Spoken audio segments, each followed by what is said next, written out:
అన్న నందమూరి తారక రామారావు గారు నేడు ఆయన 30వ వర్ధంతి జరుపుకుంటున్నాం. మనం మదరాసులుగా పిలువబడే తెలుగువారి ఆత్మ గౌరవాన్ని ప్రపంచానికి చాటి చెప్పిన మహోన్నత వ్యక్తి అన్న నందమూరి తారక రామారావు గారు. సినిమా రంగానికి రాజకీయాల్లోకి వచ్చి ప్రజలకు ఆయన చేసిన సేవలు చిరస్మరణీయం. దేశవ్యాప్తంగా అమలవుతున్న సంక్షేమ కార్యక్రమాలకి ఆద్యుడు ఎన్టీఆర్ఏ. ఆయన ఆనాడు ప్రవేశపెట్టిన సంక్షేమ కార్యక్రమాలే నేడు దేశవ్యాప్తంగా అన్ని రాష్ట్రాల్లో అమలవుతున్నాయంటే సంక్షేమానికి ఆయన వేసిన పునాది అంత బలమైనది. వెంకటేశ్వర స్వామిగా, శ్రీకృష్ణుడిగా, రాముడిగా, భీముడిగా అనేక పురాణ పాత్రలు పోషించి ఆ దేవుళ్లకు కూడా రూపమిచ్చిన మహోన్నత వ్యక్తి నందమూరి తారక రామారావు గారు. ఆయన వర్ధంతి సందర్భంగా ఆయనకి ఘన నివాళులు అర్పించుకుంటూ ఆయన గురించి మరిన్ని విశేషాలు తెలుసుకునే ప్రయత్నం చేద్దాం. ఎన్టీఆర్ ఈ పేరు వింటేనే ప్రతి తెలుగు హృదయానికి ఒక పరవశం. మొన్నటి తరానికి సినీ కథానాయకుడిగా, నిన్నటి తరానికి ప్రజానాయకుడిగా, నేటి తరానికి ఒక యుగ పురుషుడిగా తరతరాలను తన్మయులను చేసే శక్తి నందమూరి తారక రామారావు. ఎన్టీఆర్ అనే 3 అక్షరాలు 3 తరాలకు స్ఫూర్తినిచ్చిన మంత్రాక్షరాలు, రాబోయే తరాలకు చారిత్రక అద్భుతాలు. సినీ నటునిగా ఎన్టీఆర్ పోషించిన పురాణ పురుషుల పాత్రలు ప్రేక్షకులను మంత్రముగ్ధులను చేశాయి. రాముడు, కృష్ణుడు, వెంకటేశ్వరుడు, శివుడు, రావణుడు, దుర్యోధనుడు, భీముడు వంటి పౌరాణిక పాత్రలలో ఎన్టీఆర్ ను చూసిన తెలుగువారు ఆ పాత్రలను పోషించడానికి పుట్టిన కారణ జన్ముడు ఎన్టీఆర్ అన్నారు. మరి కొంతమంది ఎన్టీఆర్ ను నడిచే దేవుడిగా భావించారు. భారతదేశంలో లబ్ధ ప్రతిష్ఠులైన సినీ నటులు ఎందరో ఉన్నా తనకంటూ ఒక ప్రత్యేక వరుడిని సంపాదించుకుని విశ్వవిఖ్యాత నట సార్వభౌమ అనిపించుకున్నారు ఎన్టీఆర్. తొలి చిత్రం మన దేశం 1949 నుండి చివరి చిత్రం మేజర్ చంద్రకాంత్ 1993 వరకు, చివరిగా విడుదలైన చిత్రం శ్రీనాథ కవి సార్వభౌముడు. నటుడిగా, దర్శకుడిగా, నిర్మాతగా, స్క్రీన్ ప్లే మరియు కథా రచయితగా రాణించిన నటరత్న ఎన్టీఆర్ పద్మశ్రీ, కళా ప్రపూర్ణ, డాక్టర్ బిరుదులను కైవసం చేసుకున్నారు. సినిమాల్లోకి రాకముందు ముంబైలో 4 రోజుల పాటు మెస్ నడిపారు ఎన్టీఆర్. కొన్నాళ్లు పొగాకు వ్యాపారం చేశారు. మరి కొన్నాళ్లు ప్రింటింగ్ ప్రెస్ నడిపి నష్టపోయారు. ఇంటర్ చదివేటప్పుడే కుటుంబానికి చేదోడుగా సైకిల్ మీద తిరుగుతూ హోటళ్లకు పాలు పోశారు. మిలిటరీ సర్వీసులో చేరే అవకాశం వస్తే కుటుంబ సభ్యులు అంగీకరించలేదు. సబ్ రిజిస్ట్రార్ గా ప్రభుత్వ ఉద్యోగం వస్తే అక్కడి పరిస్థితులతో రాజీ పడలేక తనకు తానుగానే ఉద్యోగం వదులుకుని సినిమాల్లోకి వెళ్లారు ఎన్టీఆర్. ఆ నిర్ణయమే ఒక మహోజ్వల చరిత్రకు శ్రీకారం చుట్టింది. ఇక ఎన్టీఆర్ రాజకీయ రంగ ప్రవేశం ఒక ప్రభంజనం. ఆయన నోట ప్రతిధ్వనించిన ఆత్మ గౌరవ నినాదం ఒక బ్రహ్మాస్త్రం. నేను తెలుగువాడిని, నాది తెలుగుదేశం పార్టీ అంటూ ఎన్టీఆర్ స్థాపించిన పార్టీ తెలుగువారికి స్వర్ణ యుగపు వైభవాన్ని ఇచ్చింది. దేశ రాజకీయాలలో సమూల మార్పులు తెచ్చింది. ప్రజల్లో రాజకీయ చైతన్యాన్ని తెచ్చింది. బడుగులకు అధికారాన్ని ఇచ్చింది. స్త్రీలకు సాధికారతను ఇచ్చింది. దేశంలో జన సంక్షేమ పథకాలకు శ్రీకారం చుట్టింది. ప్రజల్లోకి వెళ్లి ఏ భేదభావము లేకుండా పేదలు, బడుగుల భుజాలపై చెయ్యవేసి నీ బాధ తీర్చేందుకే అన్నీ వదులుకుని వచ్చాను అన్న ఎన్టీఆర్ను అన్నా అని పిలిచారు జనం. సినీ జీవితం ఎన్టీఆర్ను రాముడుగానో, కృష్ణుడుగానో ప్రతి ఇంట ఫోటో రూపంలో చూపిస్తే, రాజకీయ జీవితం ఆయనకు ప్రతి తెలుగు హృదయంలో ఏకంగా గుడినే కట్టింది. 1923 మే 28 సోమవారం సాయంత్రం 4:40 తెలుగు నేలపై గుడివాడ దగ్గర ఒక కుగ్రామమైన నిమ్మకూరులో పుణ్య దంపతులు శ్రీ వెంకటరామమ్మ, శ్రీ లక్ష్మయ్య చౌదరి గారులకు ఎన్టీఆర్ జన్మించారు. ఈ దంపతులకు 2 సంతానం కాగా మొదటి సంతానం నందమూరి తారక రామారావు, రెండో సంతానం నందమూరి త్రివిక్రమారావు. 1940 విజయవాడ మున్సిపల్ ఉన్నత పాఠశాలలో మెట్రికులేషన్ పూర్తి చేసిన ఎన్టీఆర్ విజయవాడలోని ఎస్ఆర్ఆర్ అండ్ సివిఆర్ కాలేజీలో ఇంటర్మీడియట్ కోర్సులో చేరారు. కాలేజీలో తెలుగు శాఖాధిపతిగా కవి సామ్రాట్ విశ్వనాథ సత్యనారాయణ పనిచేసేవారు. ఆయన రాసిన రాచమల్లుని దౌత్యం నాటకంలో కథానాయక పాత్ర పోషించారు ఎన్టీఆర్. అదే ఆయన తొలి నటన, పోషించిన తొలి పాత్ర. ఆ నాటక పోటీల్లో ఆయనకు ప్రథమ బహుమతి లభించింది. 1942 మే 2న రాత్రి 3:23 కొమరవోలు గ్రామంలో మేనమామ కాట్రగడ్డ చెంచయ్య కూతురు బసవరామ తారకం గారితో ఎన్టీఆర్ వివాహం జరిగింది. 1944లో గుంటూరులోని ఆంధ్ర క్రిస్టియన్ కాలేజీలో BA కోర్సులో చేరారు. 1947లో నాటకాల మీద ఇష్టంతో కళాశాల స్నేహితులతో కలిసి నేషనల్ ఆర్ట్ థియేటర్ అనే నాటక సంస్థను స్థాపించారు ఎన్టీఆర్. 1947 మే 21న మదరాసు శోభనాచల స్టూడియో ఎన్టీఆర్కు మేకప్ టెస్ట్ జరిగింది. అదే తర్వాత కాలంలో వేన స్టూడియో అయింది. మేకప్ మెన్ మంగయ్య గారు మేకప్ చేయగా జై హింద్ సత్యం, మన సత్యం గారు స్టిల్స్ తీశారు. 1947 ఎన్టీఆర్ BA పట్టభద్రులయ్యారు. అదే సమయంలో ఉమ్మడి మద్రాసు రాష్ట్రం సర్వీస్ కమిషన్ వారు సబ్ రిజిస్ట్రార్ పోస్టుల కోసం ప్రకటన ఇచ్చారు. 7,000 మంది దరఖాస్తు చేసుకోగా కమిషన్ ఎంపిక చేసిన 14 మందిలో ఎన్టీఆర్ ఒకరు. గుంటూరులో సబ్ రిజిస్ట్రార్గా ఉద్యోగంలో చేరారు. 1949 నవంబర్ 24న దర్శక నిర్మాత ఎల్వి ప్రసాద్ సినిమా మన దేశం విడుదలైంది. ఈ సినిమాలో పోలీస్ సబ్ ఇన్స్పెక్టర్ పాత్రతో నటునిగా ఎన్టీఆర్ సినీ రంగ ప్రస్థానం మొదలైంది. 44 ఏళ్ల సినిమా జీవితంలో 13 చారిత్రకాలు, 55 జానపద, 186 సాంఘిక, 44 పౌరాణిక చిత్రాలు కలిపి మొత్తం 298 సినిమాలు చేశారు ఎన్టీఆర్. వీటిల్లో 16 తమిళ సినిమాలు, 3 హిందీ సినిమాలు ఉన్నాయి. 1950 ఏప్రిల్ 27 ఎన్టీఆర్కి హీరో గుర్తింపులకు ఇచ్చిన చిత్రం పల్లెటూరి పిల్ల విడుదల. మరో అగ్ర కథానాయకుడు ఏఎన్ఆర్తో కలిసి నటించిన తొలి చిత్రం ఇదే. 1951 మార్చి 15 ఎన్టీఆర్ని అగ్రశ్రేణి కథానాయకుడిగా నిలబెట్టి అశేష అభిమానులను సంపాదించి పెట్టిన చిత్రం పాతాళ భైరవి విడుదల.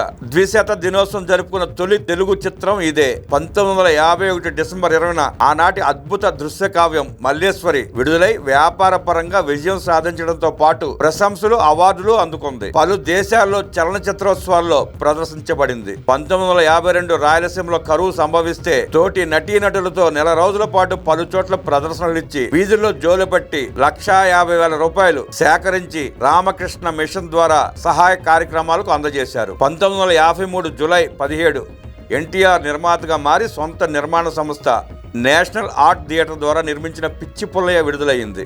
1953 ఆగస్టు 28 తొలి తెలుగు పాన్ ఇండియా చిత్రం చండీరాణి తెలుగు, తమిళ్, హిందీ భాషలో ఒకే రోజు విడుదల. ఈ చిత్రానికి భానుమతి రామకృష్ణ దర్శకత్వం వహించారు. 1954 ఏప్రిల్ 15 ఎన్టీఆర్ కు మొదటి జాతీయ అవార్డు, రాష్ట్రపతి ప్రశంసా పత్రం తెచ్చిపెట్టిన తోడు దొంగలు చిత్రం విడుదలయ్యింది.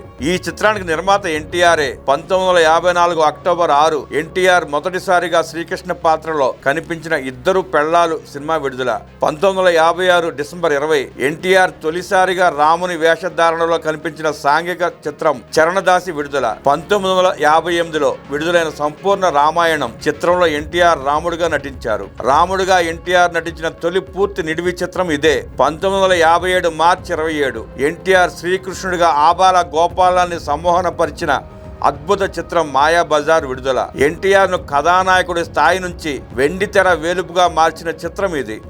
ఎన్టీఆర్ కృష్ణుడి వేషధారణలో ఉన్న క్యాలెండర్లను ముద్రించగా ఆ రోజుల్లో 5 లక్షల కాపీలు అమ్ముడుపోవడం ఒక రికార్డు. అది మొదలు తన నటనా జీవితంలో 18 చిత్రాల్లో కృష్ణుడిగా నటించారు ఎన్టీఆర్. సాంఘిక చిత్రాల్లో వచ్చే అంతర్నాటకాలతో కలిపితే 33 సార్లు కృష్ణుడిగా కనిపించారు.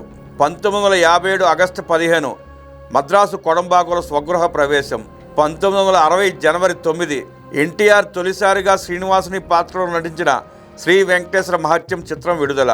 అఖండ విజయం సాధించిన ఈ చిత్రం తరువాత ఎన్టీఆర్ను సాక్షాత్తు శ్రీనివాసుడిగా భావించారు ప్రేక్షకులు. అప్పట్లో భక్తులు కానుకలు సమర్పించుకోవడానికి థియేటర్ల వద్ద ప్రత్యేకంగా హుండీలను పెట్టాల్సి వచ్చింది.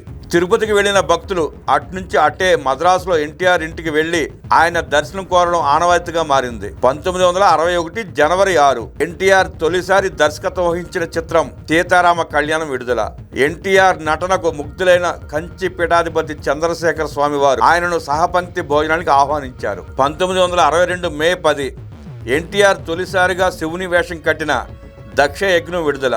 1962 మే 27 నందమూరి ఇంట విషాదం. మసూచికం సోకి నిమ్మకూరులో ఎన్టీఆర్ పెద్ద కుమారుడు రామకృష్ణ అకాల మరణం. 1962 పుత్రశోకం తీరకుండానే భారత చైనా యుద్ధ సమయంలో జాతీయ రక్షణ నిధికి 10 లక్షల రూపాయలు విరాళాలు సేకరించి నాటి ముఖ్యమంత్రి నీలం సంజీవ్ రెడ్డి గారికి అందజేశారు ఎన్టీఆర్. 1963 మార్చి 29 ఉగాది కానుకగా తొలి తెలుగు రంగుల చిత్రం లవకుశ విడుదలైంది.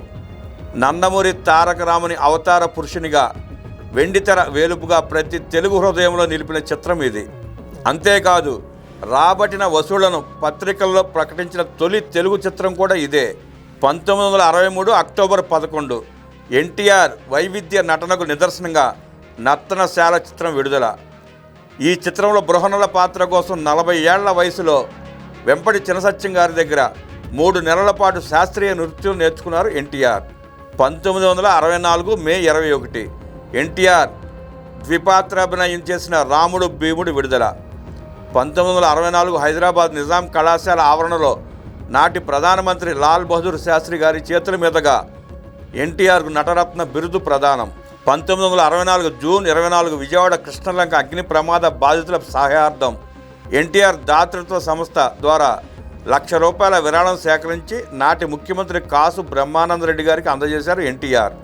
1964 నర్తనశాల, లవకుశ, కర్ణ చిత్రాలకు రాష్ట్రపతి సర్వేపల్లి రాధాకృష్ణన్ గారి చేతుల మీదుగా జాతీయ అవార్డులు, 1965 పలు ప్రదర్శనలు ఇచ్చి పోలీస్ కానిస్టేబుల్ రక్షణ నిధికి 3 లక్షల రూపాయలు విరాళం అందజేశారు. 1965 డిసెంబర్ 16 భారత్ పాకిస్తాన్ యుద్ధ సమయంలో జాతీయ రక్షణ నిధికి భారీ విరాళాలు సేకరించి నాటి ప్రధాని లాల్ బహదూర్ శాస్త్రి గారికి హైదరాబాద్ లాల్ బహదూర్ స్టేడియంలో అందజేత. 1968 ఏప్రిల్ 16 నందమూరి కీర్తి కిరీటానికి మరో కలికితురాయి, భారత ప్రభుత్వంచే పద్మశ్రీ అవార్డు ప్రదానం. 1969 కోస్తాలో భీకర తుఫాను బాధితుల కోసం 5 లక్షల రూపాయల విరాళాల సేకరణ. 1969 సామాజిక దురాచార నిర్మూలన ముఖ్యోద్దేశంగా ఎన్టీఆర్ నిర్మించి దర్శకత్వం వహించిన వరకట్నం చిత్రానికి రాష్ట్ర ప్రభుత్వంచే ఉత్తమ దర్శకుడు అవార్డు అందుకున్నారు ఎన్టీఆర్. 1972 నవంబర్ 30 ఎన్టీఆర్కు ఉత్తమ తెలుగు నటుడు ఫిలింఫేర్ అవార్డును తెచ్చిపెట్టిన బడిపంతులు చిత్రం విడుదల. 1973 ఫిబ్రవరి 2 భారతదేశంలో 1972లో ఏర్పడిన కరువు సహాయ నిధి కోసం నాటక ప్రదర్శనల ద్వారా సేకరించిన 7 లక్షల రూపాయలకు పైగా నిధులను నాటి ప్రధాని ఇందిరాగాంధీకి అందజేశారు ఎన్టీఆర్. 1975 నవరసాలను అద్భుతంగా పోషించగల అసమాన నటుడు నీవంటూ ఎన్టీఆర్కు విశ్వవిఖ్యాత నట సార్వభౌమ బిరుదును ఇచ్చి ఆశీర్వదించిన శ్రీశైల జగద్గురు పీఠాధిపతులు వాగీశ పండితారాధ్య శివాచార్యులు. 1977 జనవరి 14 ఎన్టీఆర్ త్రిపాత్రాభినయం చేస్తూ స్వయ దర్శక నిర్మాణంలో రూపొందించిన అజరామర చిత్రం దాన వీర శూర కర్ణ విడుదల. 1977 ఏప్రిల్ 28 తెలుగు చలనచిత్ర సీమలో కలెక్షన్ల రికార్డులను తిరగరాసి సరికొత్త చరిత్ర సృష్టించిన అడవిరాముడు చిత్రం విడుదల. 1977 నవంబర్ 19 దివిసీమ ఉప్పెన తెలుగు నేలపై కనీ విని ఎరుగని విషాదాన్ని నింపింది. ఎన్టీఆర్ను తీవ్రంగా కదిలించి పేదల కోసం ఏదైనా చేయాలని తప్పించేలా చేసిన ప్రకృతి ప్రకోపం అది. తోటి కళాకారులతో కలిసి జోలెపట్టి 15 లక్షల రూపాయల నిధులను రామకృష్ణ మిషన్ ద్వారా బాధితులకు అందజేశారు ఎన్టీఆర్. 1978 విద్యా, సాహిత్య, సాంస్కృతిక విషయాలలో విశేషమైన కృషి చేసిన వారికి ప్రదానం చేసే ఆంధ్ర విశ్వవిద్యాలయం గౌరవ డాక్టరేట్ కళాప్రపూర్ణ బిరుదును అందుకున్నారు ఎన్టీఆర్. 1980 అక్టోబర్ 30 తనను ఎంతగానో అభిమానించి ఆరాధించే తెలుగువారి రుణం ఎలా తీర్చుకోవాలి అన్న ఎన్టీఆర్ ఆలోచనకు ప్రేరణించిన చిత్రం సర్దార్ పాపారాయుడు విడుదల. ఇకపై నెలకు 15 రోజులు తెలుగు ప్రజల సేవకు కేటాయిస్తానని ఎన్టీఆర్ విలేకరుల సమావేశం పెట్టి ఊటీలో వెల్లడించారు. 1982 మార్చి 21 సాయంత్రం 6:15 రామకృష్ణ స్టూడియోలో జరిగిన పత్రికా విలేకరుల సమావేశంలో తన రాజకీయ రంగ ప్రవేశం గురించి ప్రకటించారు.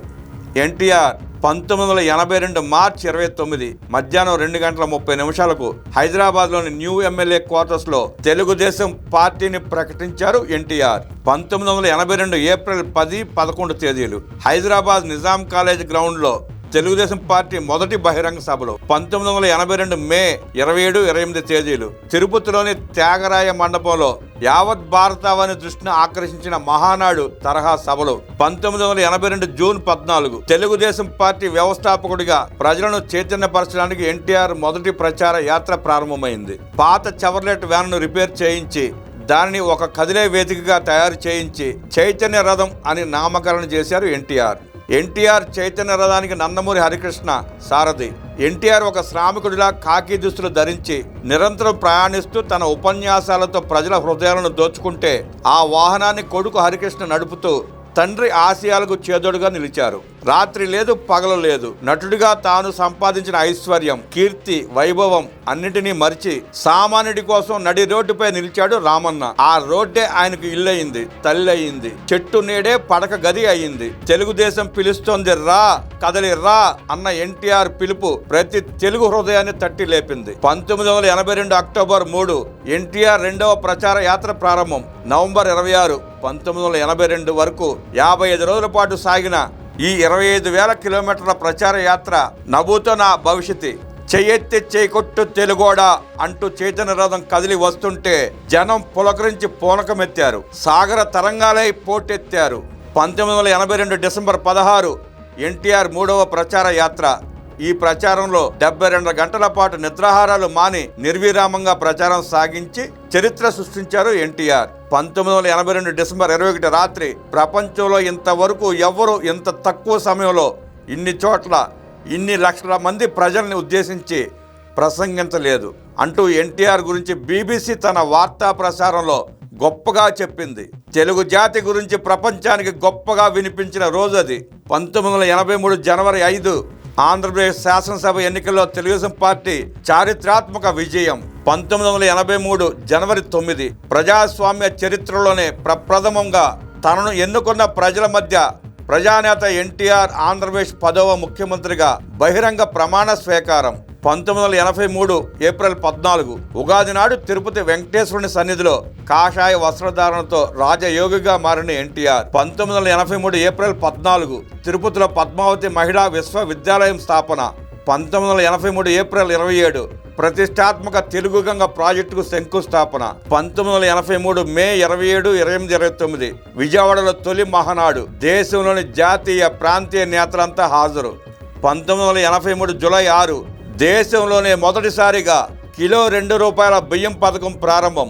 1984 మార్చి 23 దేశ ప్రధాని ఇందిరాగాంధీతో కలిసి విజయవాడలో దూరదర్శన్ కేంద్రానికి ప్రారంభోత్సవం.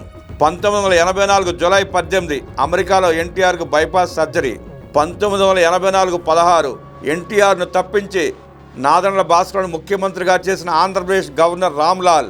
1984 ఆగస్టు ప్రజాస్వామ్య పరిరక్షణ పేరిట ఎన్టీఆర్ ప్రజాయాత్ర ప్రజాస్వామ్యంలో జరిగిన అతి గొప్ప ప్రజా విప్లవంగా రూపొందింది. 1984 సెప్టెంబర్ 5 ఎన్టీఆర్ ధర్మపత్ని బసవతారకమ్మను మద్రాస్ అడయార్లోని క్యాన్సర్ ఇన్స్టిట్యూట్లో చేర్పించారు. నారా చంద్రబాబు నాయుడు గారు బాధ్యత తీసుకుని ఎన్టీఆర్ వెంట 160 మంది ఎమ్మెల్యేలు ఉన్నారని బల నిరూపణలో రుజువు చేశారు. 1984 సెప్టెంబర్ 15 ముఖ్యమంత్రిగా మరోసారి పదవిని చేపట్టారు ఎన్టీఆర్. 1984 సెప్టెంబర్ 19 ఆంధ్రప్రదేశ్ శాసనసభ చరిత్రలో మొదటి అవిశ్వాస తీర్మాన బల పరీక్షలో ఎన్టీఆర్ విజయం. 1984 అక్టోబర్ 1 సాయంత్రం 6:15 మద్రాసులో శివైక్యం చెందిన బసవతారకమ్మ గారు. 1984 నవంబర్ 60 ఏళ్లు పైబడిన భూమి లేని రైతులకు, రైతు కూలీలకు తెలుగు వ్యవసాయ కార్మిక సోదర సంక్షేమం పథకం పేరిట దేశంలో మొదటిసారిగా నెలకు ₹35 పెన్షన్ ప్రకటించారు ఎన్టీఆర్. 1984 నవంబర్ 23 ఆంధ్రప్రదేశ్ శాసనసభ రద్దు. 1984 డిసెంబర్ 27 ప్రధాని ఇందిరాగాంధీ హత్యతో లోక్సభకు మధ్యంతర ఎన్నికలు. దేశమంతా సానుభూతి పవనాలు వీచిన ఆంధ్రప్రదేశ్లో మాత్రం ఎన్టీఆర్ ప్రభంజనం కొనసాగింది. తెలుగుదేశం పార్టీకి 30 పార్లమెంట్ స్థానాలు దక్కాయి. భారత పార్లమెంటులో ప్రధాన ప్రతిపక్షం స్థాయిని దక్కించుకుని ఈ ఘనతను సాధించిన మొదటి ప్రాంతీయ పార్టీగా రికార్డు సృష్టించింది తెలుగుదేశం. 1985 మార్చి 5 ఆంధ్రప్రదేశ్ శాసనసభ మధ్యంతర ఎన్నికల్లో తెలుగుదేశం పార్టీ ఘన విజయం. 1985 మార్చి 9 ముఖ్యమంత్రిగా 3వసారి ప్రమాణ స్వీకారం చేసిన ఎన్టీఆర్. 1985 ఏప్రిల్ 6 తిరుపతి తిరుమల దేవస్థానం వారిచే నిత్యాన్నదాన మహత్కార్యానికి శ్రీకారం. 1985 శాసన మండలి రద్దు. 1985 రెవెన్యూ సంస్కరణలో భాగంగా కరణం మున్సబ్ పటేల్ పట్వారీ వ్యవస్థను రద్దు చేసి మండల వ్యవస్థ ఏర్పాటు ద్వారా అధికార వికేంద్రీకరణకు బాటలు వేశారు ఎన్టీఆర్. బడుగు బలహీన వర్గాల రాజకీయ బానిస సంఖ్యలను తెంపి వారి చేతికి అధికార కరవాలం అందించిన సమాజవాది ఎన్టీఆర్. 1985 సెప్టెంబర్ 9 దేశంలో మొదటిసారిగా తండ్రి ఆస్తిలో స్త్రీలకు సమాన హక్కు కల్పిస్తూ చట్టం. 1985 అక్టోబర్ హైదరాబాద్లోని హుస్సేన్ సాగర్లో ఏర్పాటు చేసేందుకు బుద్ధ విగ్రహ పనులు ప్రారంభం. 1985 డిసెంబర్ స్థానికేతరులను వారి ప్రాంతాలకు పంపడానికి 610 జీవో జారీ. 1985 డిసెంబర్ 2 హైదరాబాద్లో పొట్టి శ్రీరాములు తెలుగు విశ్వవిద్యాలయం ఏర్పాటు. ఏప్రిల్ 18 1986 దేశంలో మొదటిసారిగా 165 కోట్ల రూపాయలతో 170,000 మంది నిరుపేద కుటుంబాలకు నీడ పథకం కింద శాశ్వత గృహాలు కట్టించారు ఎన్టీఆర్. 1987 హర్యానా ఎన్నికల్లో దేవిలాల్కు మద్దతుగా ప్రచారం. ఆ ఎన్నికల్లో భారీ విజయం సాధించిన హర్యానా ముఖ్యమంత్రి పదవిని చేపట్టిన దేవిలాల్. 1988 సెప్టెంబర్ 17 మద్రాస్ మెరీనా బీచ్లో నేషనల్ ఫ్రంట్ మొదటి సమావేశం. చైర్మన్గా ఎన్టీఆర్ను ఎన్నుకున్న నాయకులు. 1988 అక్టోబర్ 3 ముంబైలో ఫ్రంట్ నేతల భారీ సభ. హర్యానా తలపాగా చుట్టుకుని ప్రసంగించిన ఎన్టీఆర్. 1989 జూన్ 18 బ్రహ్మర్షి విశ్వామిత్ర చిత్ర నిర్మాణ ప్రారంభం. 7 సంవత్సరాల తర్వాత మళ్లీ నటన ప్రారంభించిన ఎన్టీఆర్. 1989 రాష్ట్ర శాసనసభ పార్లమెంట్ ఎన్నికల్లో తెలుగుదేశం పరాజయం. 1993 ఏప్రిల్ 23 ఎన్టీఆర్ నటించిన చివరి చిత్రం మేజర్ చంద్రకాంత్ విడుదల. 1994 డిసెంబర్ 12 ఎన్టీఆర్ 4వసారి ముఖ్యమంత్రిగా ప్రమాణ స్వీకారం. అదే రోజున ఆంధ్రప్రదేశ్లో సంపూర్ణ మద్యపాన నిషేధం అమలు. 1996 జనవరి 18 నందమూరి తారక రాముని అస్తమయం.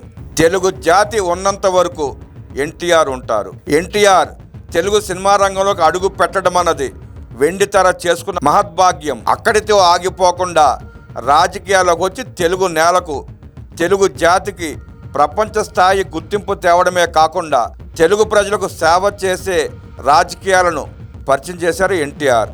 నేడు ఆయన 30వ వర్ధంతి సందర్భంగా చైతన్య రథం తరపున వారికి ఘన నివాళులు అర్పించుకుంటూ నమస్కారం.